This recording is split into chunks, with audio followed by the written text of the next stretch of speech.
来关心捌到过种的九龙仔食品公司，即马轰掠着讲，因用过期的原料去做黄麻茶，也有李咸这物件，甚至佮甲日期改掉。高雄市政府已经甲有问题产品，也有原料拢查封，嘛因为这物件、这个产品拢已经卖到各县市去啊，即马是通知相关产品拢爱回收，袂使搁卖。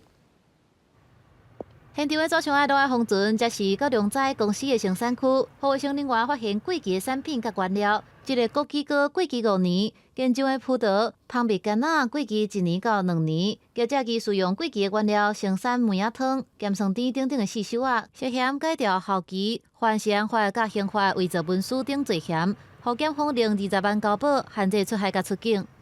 无法提出回收及库存之逾期产品任何销毁记录，且迄今业者仍无法提出各产品制令及投料记录，难以厘清产品之安全性。去到高雄仔伫前镇区的2大厂房，拢是关甲目睭睭。公司的车后壁阁有因的产品，附近厝边表示业者卫生环境无好，不过负责人是花园网，强调要甲过期的物件做产品卖互下游的厂商。